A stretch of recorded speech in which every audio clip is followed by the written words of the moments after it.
Our interaction today stems from the fact that you remain the very, indeed, dependable ally in our desire to establish conditions for peace and stability across the country, and the Southeast geopolitical zone in particular.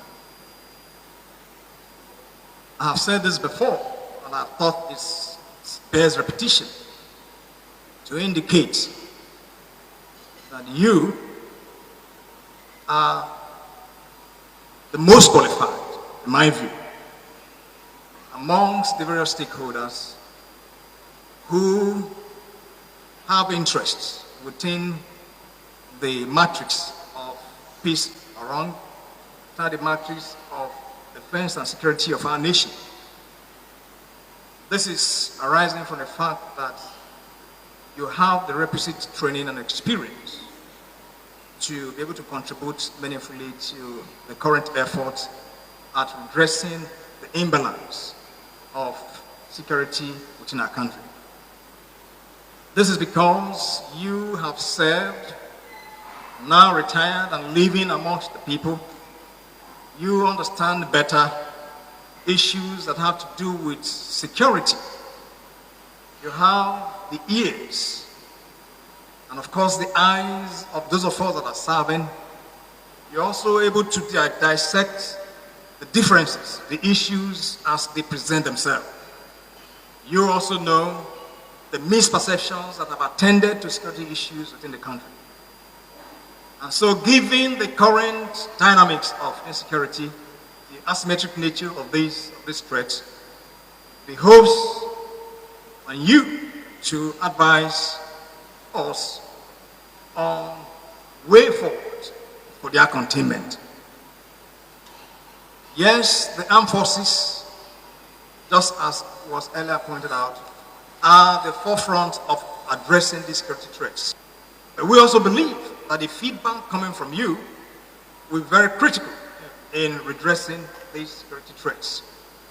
What makes the Southeast very peculiar is the current agitations to which, in my view, a good number of those who are in support of such agitations have a wrong understanding as to the realities on ground. But of course, you, in your very privileged and distinct position, you know better. We felt that engaging with you would be very useful in bringing understanding, greater understanding to bear on those who matter within the Southeast.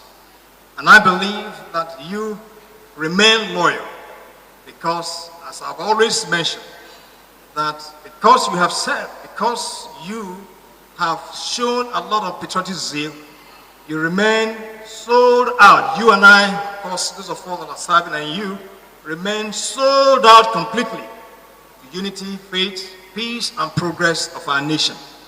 And so it is from this standpoint that your valued inputs will always remain what we will depend on going forward. I'm happy to note that the Civil Military Cooperation Department, which I established as the Chief of Army Staff, has grown and is today playing a major role in interfacing between the military and the civil society. The gathering today is unique in the sense that it is bringing the veterans and those currently serving together towards finding lasting solution to the spate of insecurity all over the country. As you all know, anyone who has experienced violent conflict or war do not wish that it is repeated anywhere. Even no sensible person will wish that war is employed in solving out problem. If you go through history, you find out that it is Jojo. Even after conflict, it ends on a round table. Why don't we Jojo and prevent such conflicts? So we want to discourage anyone, anywhere, from actions that will lead to disruption of peace. There is no conflict that cannot be settled on a round table. Well, first and foremost, it's not the job of the military to stop anyone from agitation, whatever he so wishes. It's a political thing. But what we are against is having to use the instrument of violence to bring about your agitations. We have a constitution, and the constitution enables us to be able to ventilate whatever grievances that we have. So anyone going outside the provisions of the constitution, of course, we won't, as a military and of course security agencies, allow that. So why do you have to kill in order to achieve your desires? That, of course, is out of place. So it's in that light that we will resist any attempt of anyone wanting to use the instrument of violence against the state. That certainly will not allow. But then there are provisions. Anyone who believes that he has certain desires within the confines of the arrangement as envisioned by the Constitution to ventilate such views. So this is the reason why we think that violence is not the way to go, and we'll always appeal to everyone to see the course of law, the rule of law, to be able to bring about whatever his agitations are. So this precisely is what we are working with, the military and others, the police and other security agencies. We think that going this way, we'll be able to have a united and more prosperous nation where everyone, is able to view things dispassionately and desiring, of course, to make progress. Whenever you see,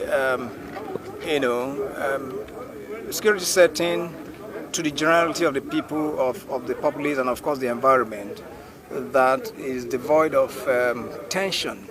It is because of the work on the ground that security agencies are undertaking. So what happened, of course, in Enugu is only a pointer that it's not yet Uhuru.